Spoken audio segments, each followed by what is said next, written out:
You all will refer dekat slide presentation that I share with you dalam WhatsApp group. Okay, today our chapter is activity-based costing, ABC, ataupun kita panggil costing based on activity ataupun traditional activity-based costing or costing based on activity versus traditional absorption costing, which is TAC. This one you memang dah belajar masa punya foundation. Kita just nak refresh balik sahaja topik ni, and then after this kita akan extend lagi topik ni to absorption costing and marginal costing. So hari ni kita ambil dalam masa 1 hour untuk kita refresh balik this chapter. Okay. First kita akan pergi ke traditional costing system or method ataupun kita panggil absorption costing, which is we are using a single plant wide rate ataupun kita guna single overhead absorption rate. This one kita dah buat masa kita chapter 1, chapter 2 and 3. Sama.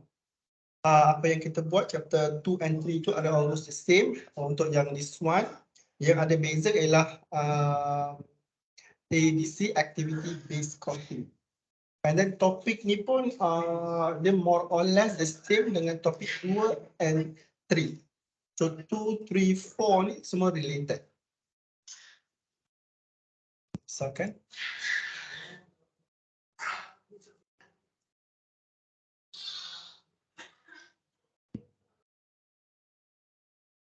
Kalau kecil sangat, you all boleh tengok dekat slide presentation. Traditional method ataupun traditional absorption costing. This one kita buat masa kita chapter 2 dan 3. Semua yang calculation yang kita buat tu based on traditional method, which is the old method. Maksudnya kita guna we are using satu OAR sahaja untuk pecahkan. We are using one OAR untuk agihkan kos ke setiap produk, setiap proses, setiap department. This one is traditional.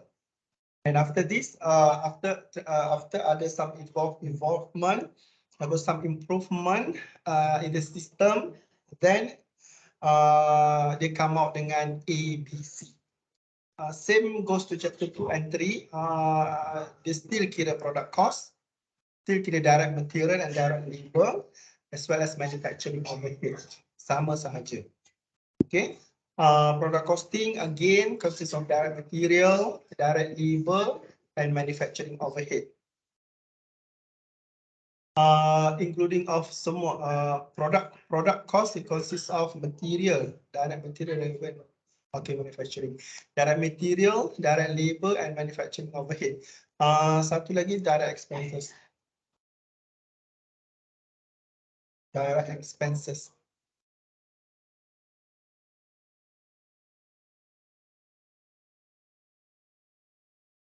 Direct expenses again. Okay. Product cost consists of direct material, direct labor, direct expenses, and manufacturing overhead. Manufacturing overhead ni macam biasa, indirect material, indirect labor, indirect expenses. Okay. So this one, direct material,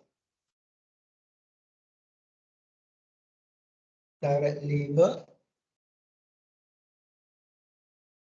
direct expenses. And then this cost, semua cost ni must be traced to each product manufactured.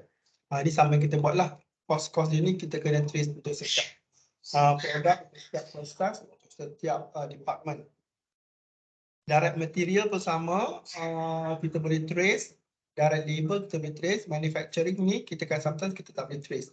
That's why we are using yang OAR, single wide plant ni, single plant wide rate. Satu plan ni merujuk pada biasanya kilang lah. Wide ni secara general satu rate.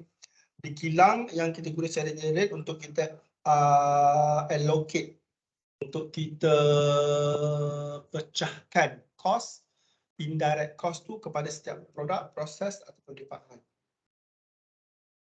Okay, contoh ni yang pernah kita buat before this, they are using the single plant wide array ni. Contohnya dekat bawah ni, this one RM 125K manufacturing cost are assigned to production department. The company decide to allocate the overhead by using machine hour. By using machine hour as the production department is using machine intensively. 25,000 machine hour are consumed in production department. So OAR, single rate of OAR, they are using single plant wide rate, which is RM 125K divided by 25 machine hour, and then they will get single rate of OAR divided per machine hour. Yang ni kita dah belajar before this. Okay, sekarang ni they are using only one, and then the manufacturing world evolve, and then they are using multiple rate lah sekarang. Okay, they are using a multiple rate. Contohnya dekat sini, daripada satu rate 125K, dia dah split into department. 1 to 5K, dia pecahkan assembly 105K and quality control 20K. Dia pecah dekat situ. And then they are using different rates sekarang, different allocation base, different OAR. So dah ada dua OAR sekarang. Assembly, they guna number of machine hour. Quality control, they are using number of inspection. And then dia bagi kat sini number of machine hour 25,000 and number of inspection 500 inspection. And then you will get two different OAR for each department. Assembly, you will use RM 4.20 per machine hour, while for quality control, you are using RM 40 per inspection. Quality control. Now you already have two. By using the activity-based costing, the rate will become more than 1, 2, 3, 4, and more. So that's why they come up with a modern method, which is accounting-based costing or costing based on activity. They are no longer using the single rate, but they are using the multiple rate. Okay, kenapa they are using the multiple rate? Because more accurate. One of the main reason ialah dia lebih accurate. Bila kita nak pecahkan cost untuk okay, very simple, cost untuk kereta proton iris, berapa kita nak allocate cost dia. Proton X70 berapa, proton X50 berapa. So bila kita nak pecahkan, bila kita nak pecahkan cost tu, they are using different. Kalau produk, contohnya kalau nak buy product, by department, by process. Okay, kalau macam assembly, untuk 10,000 unit, contohnya 10,000 unit iris, dia memerlukan 10,000 jam untuk dia assemble. Proton guna 15,000 jam. X50 guna 20,000 jam. X70 require 25,000 machine hour. So dah lain lah. Okay, tak sama dah tu. And then bila quality control, iris perlukan inspection dia, contohnya ada contohnya iris perlukan sekali saja inspection. Persona perlukan 2 kali inspection. X50 perlukan 3 inspection. X70 perlukan 4 inspection. Dia punya proses tu. So sekarang dah lain dah, setiap produk, setiap jenis kereta tu dia cost dia dah lain-lain dari segi quality control dia. Tak sama. Dia come out dengan activity based costing supaya bila kita nak kira cost untuk kereta proton iris untuk Proton Persona, X50, X70 and others tu, perdana semua tu, dia lebih accurate. So that bila you nak buat comparison dengan you punya peers, you punya competitor, dia more relevant. So dia almost the same lah. Dia punya cara pengiraan tu. So you boleh compete with each other by using the activity-based costing. But nowadays activity-based costing ni, it's more complicated. That's why we are using like a big company that they are using SAP. Expensive, very expensive system, tapi dia punya outcome dia tu better. Okay, like this one example, all indirect labor 2.385, and then direct manufacturing 39,700, and then dia pecahkan lagi indirect cost, direct material. So dia asingkan lagi step 4 ni kan. Okay, semua cost ni and then dia asingkan lagi.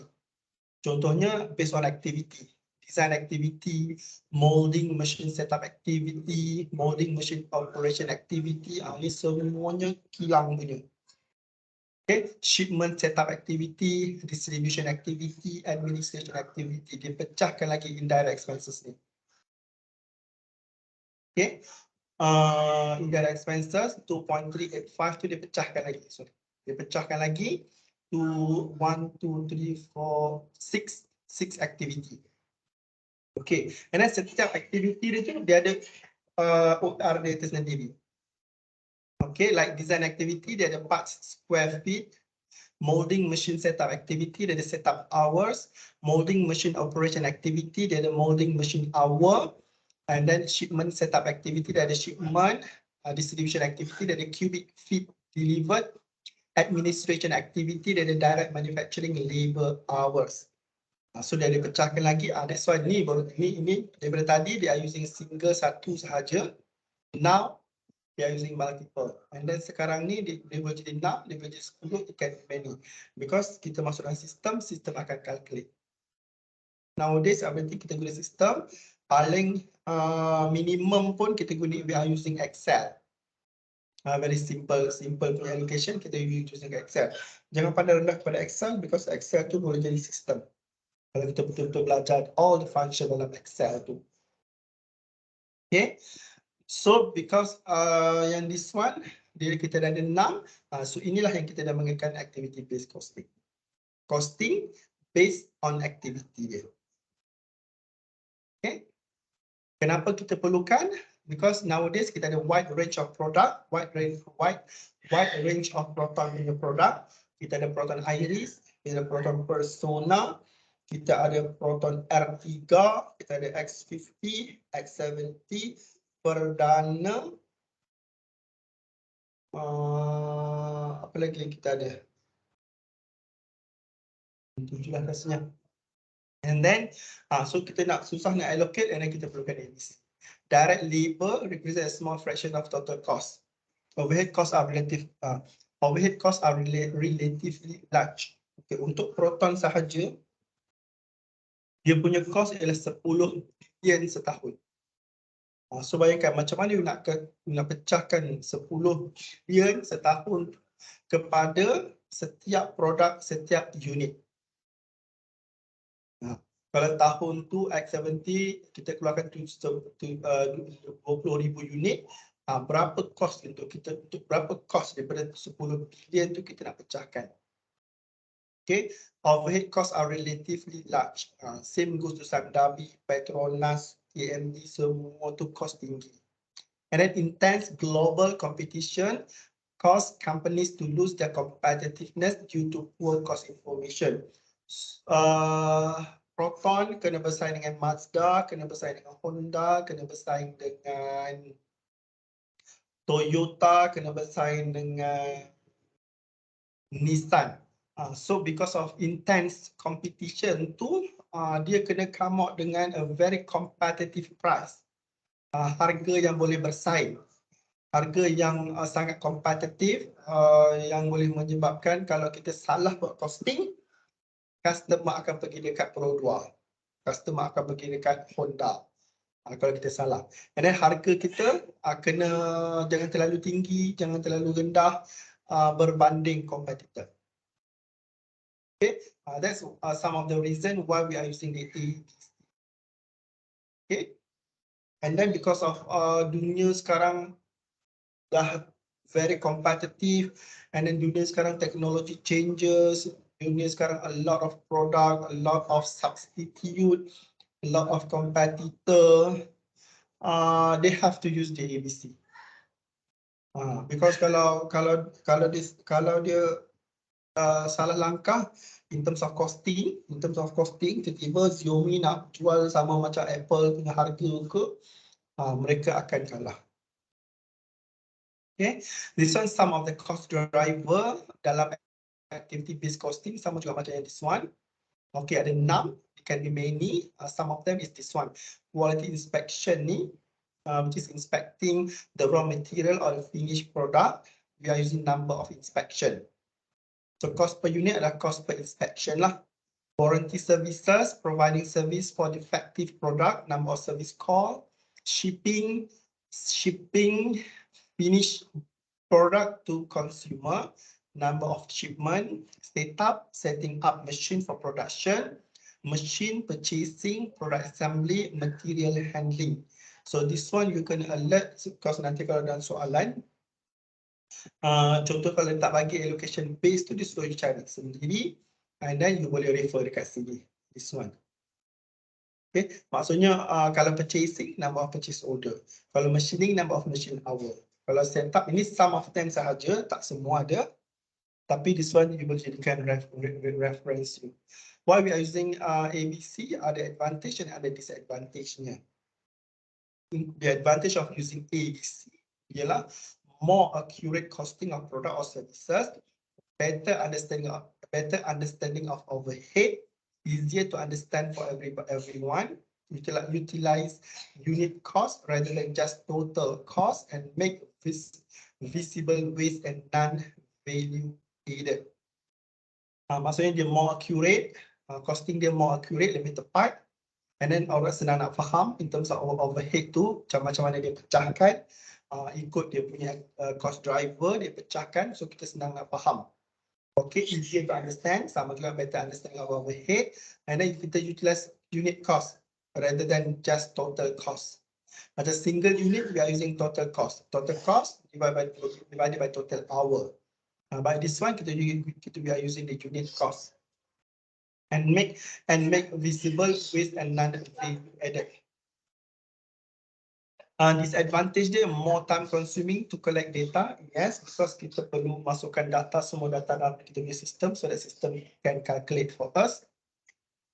Cost for each product, cost for each processes.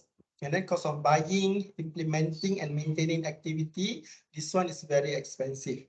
And then it may be difficult to set up and establish, particularly if an organization is using more traditional accounting methodologies.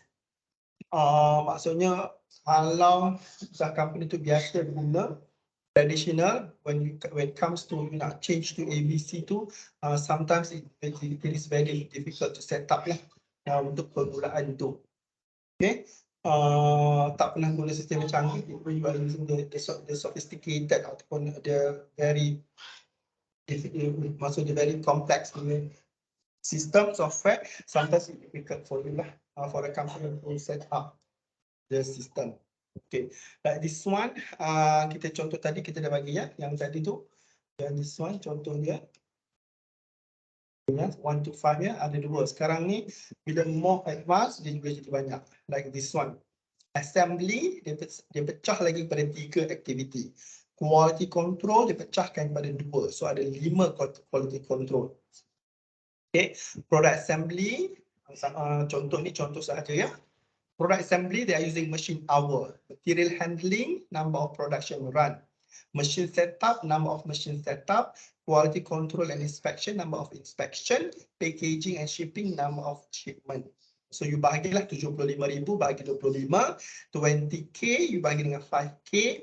10K you divide by 200. 5K you divide by 500. And 15K you divide by 50.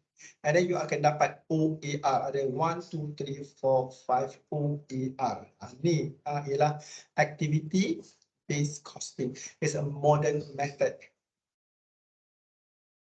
And then this one, contohnya kalau this company produce 1,770 unit of sunscreen dengan kos yang macam ni, dan kita boleh kira berapa kita punya overhead cost per unit.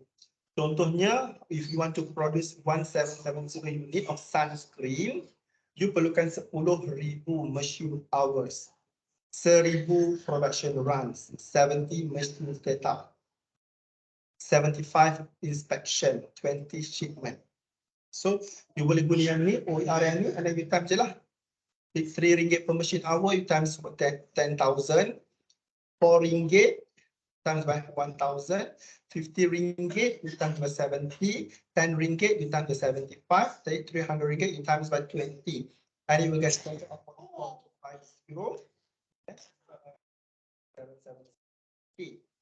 Then you will get 28 per unit overhead cost per unit, RM25. Ini comparison dia very simple comparison dia. Before this we are using single, dan sekarang ni ada banyak cost driver. Ini pun sama, ABC versus traditional, dia education base dia. And then this one pun one plant wide overhead rate, easy to implement, only allocate product costing, can be used for external report COGS, require one set of book only. While ABC, multiple activity rates, difficult to implement, may allocate period costs, cannot be used for external report, require two set of books. So difference ke lah. This one. Ini pun sama juga comparison, and then tutorial. Okay, jom kita buat tutorial. Okay, this one dia kata Huda Book Cafe wish to suggest the use of activity-based costing in calculating the cost of the product, in order to find the most profitable product amongst the three. Below is information to assist you. Below are the information to assist you with the costing. Okay, horror book. The sales dia 15,000 unit, ataupun production dia 15,000, 40K, 30K. Selling price dia RM90, RM190, RM146. Direct material dia RM40, RM108, RM70. Direct labor hour dia RM24, RM60, RM50.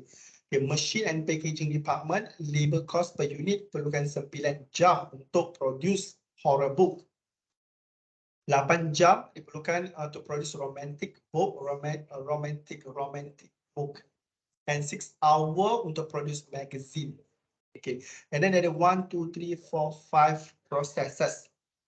Okay, pre-treatment, number of treatment, fabrication process, number of labor hour, post-treatment, number of making hour, packaging and optical test, number of inspection, final packaging is number of boxes.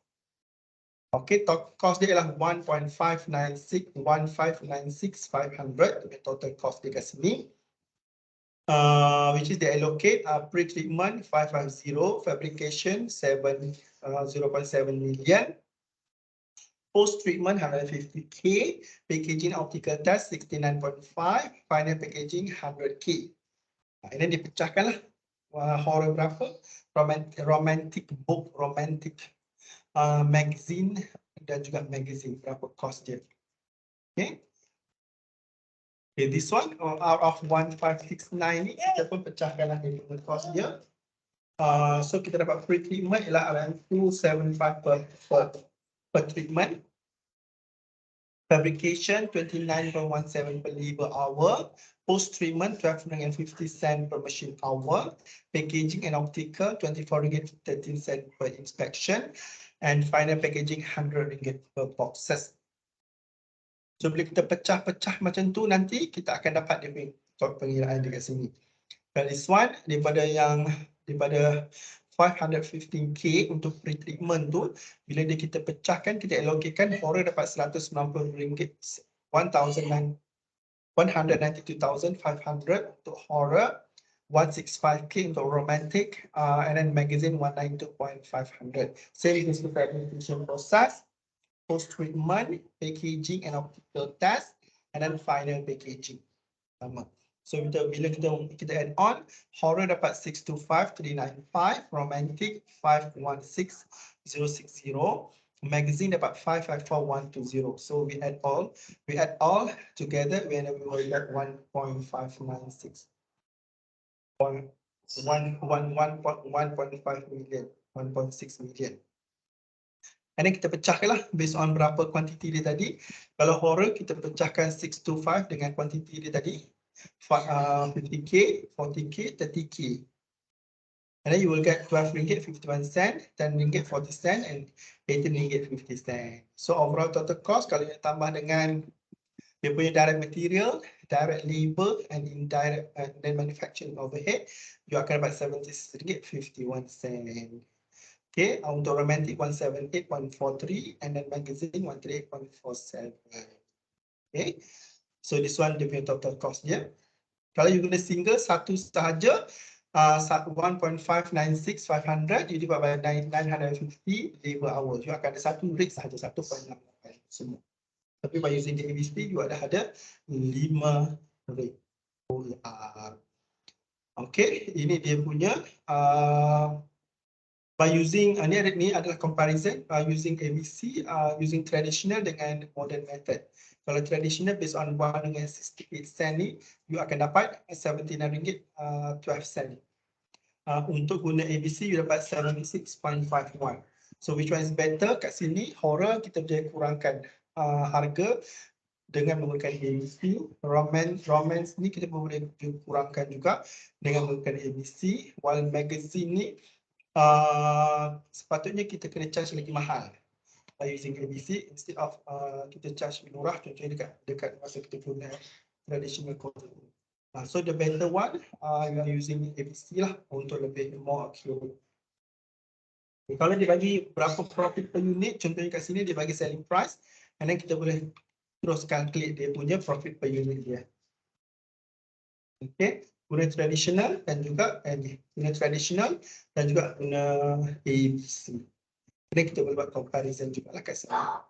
Okay, while using ABC kita ada total profit 544. Untuk horror kalau guna ABC 674. So better guna horror lah sebab dia punya profit lagi tinggi. Same goes to romance, ada punya profit lagi tinggi.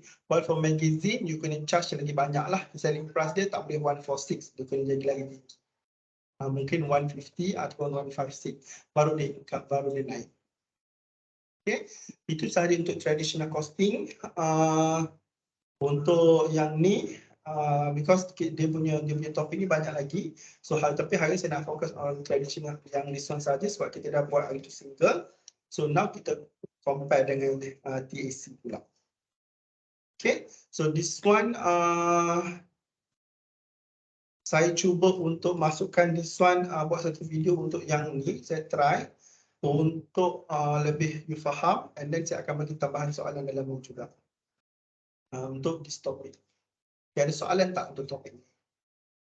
Ini kelas kita sekejap sahaja sebabnya yang topik ni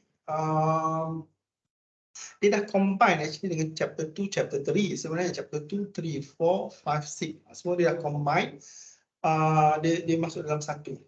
So yang tinggal topik yang kita ada sekarang 3 sahaja, the rest tu kita dah cover semua topik. Cuma kita punya assignment tak banyak lagi lah. So nanti kita akan buat additional assignment after raya.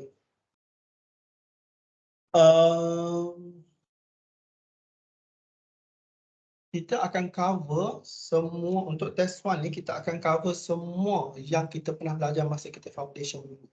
Ada beberapa topik yang kita tak belajar masa kita foundation, kita settlekan dulu yang mana kita nak buat refreshment untuk foundation kita. Sebab ada lagi 2-3 topik yang related dengan foundation yang saya nak settlekan. Dan baru kita akan pergi kepada yang tak ada related langsung dengan foundation. Okay, ada 2-3 topik yang betul-betul topik fresh, topik baru untuk you. Tapi baru tak baru pun dia still related juga. Cuma topik lah, topik yang baru. Mesti guna direct material, direct labor, direct expenses yang semua. Okay, ada soalan tak sebelum kita habiskan kita punya kelas hari ini? Saya dah tanya. Yes. Maksudnya kalau kita guna dua-dua cara pun jawapan dia tetap sama Tak, jawapan dia sebab kita gunakan satu course, maksud kita guna contohnya dia mau bila kita dalam soalan macam ni dia almost the same lah dia punya jawapan akhir tu. Okay. Cumanya kalau ni kalau level degree dia akan cakap contohnya apa yang sepatutnya you set untuk you punya selling price when maksudnya apa suggestion you kalau you nak guna ABC untuk is either you nak set new selling price untuk for you to increase the profit. Sebab yang this one, sebab kita guna cost yang sama, kita cuma allocation dia kita based on apa. So total cost dia tetap sama. Maksudnya kalau kita guna 1.5 million, so pusing-pusing pun kalau guna ABC dengan traditional pun ujung dia akan dapat sama.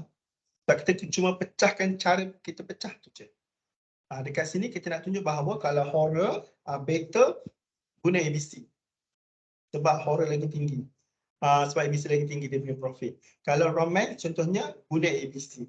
Kalau magazine ni kita kena guna ABC tetapi kita kena increase dia punya selling price. Dia tak boleh 146. Maksudnya kita under charge. Ataupun kita set selling price tu terlalu rendah. Sebab tu yang magazine tu mungkin magazine tu tebal dan kos dia tinggi. Tapi kita jual dengan harga yang rendah. So apa option yang kita ada, apa suggestion you ialah untuk increasekan selling price untuk magazine. Kalau macam before this, berapa persen dia punya margin tu, and then same kursi yang bawah juga lah. Maksudnya contohnya magazine tu kita kena increase daripada 138.47 ni tambah RM15 dia kita punya profit per unit tu. Dan dia punya cost akan jadi 138 tambah 16. 150 contohnya. So magazine tu kita kena jual dengan harga RM150. So dah ada analytical thinking sikit lah untuk you punya degree tu nanti. In total tetap 1.364 ni sebab dia punya total sama. Kita just allocate sahaja. 1363 ni mungkin decimal. So dia dah banyak figure dalam tu kan. So dia jadi sikit. Tapi sebenarnya sama je. Mungkin dalam saya punya pengiraan ni kita guna 2 decimal. So semua 2 decimal. Tak beza dia baru RM800 sahaja. Okay, soalan lain? Okay, faham. Thank you, sir. Okay, flashcard ni tak adalah. So nanti kita akan continue dengan FIFO, LIFO method, benda-benda yang kita dah pernah belajar dulu. Hopefully you belajar lah. And then kita ada sikit lagi yang foundation punya. Sebab this one semuanya ada lebih kurang tambah tolaknya untuk foundation punya tu. Cuma kita upgrade lah when it comes to question semua nanti. Test quiz. Okay. Kalau tak ada soalan lagi, till we meet again, saya akan buat video, lepas tu saya akan share dekat you all masa saya cuti-cuti hari raya nanti. Untuk completekan mana-mana tutorial yang saya belum completekan, saya akan cuba masuk dalam YouTube untuk you all tengok, atau saya akan share lah dia punya link tu nanti untuk you tengok juga. Because after raya nanti kita akan all out selama 2 minggu, 3 minggu tu. Maksudnya lepas je raya tu kita akan buat semua sampai kita punya exam 26 hari bulan ke 23 bulan, 5 rasanya. Sampai kita all out into test 1, test 2 dan kita akan kumpul semua assignment kita lah. Okay, that's all for today. Thank you. Thank you, sir. You're welcome. Assalamualaikum. Thank you, sir. You're welcome. You're welcome.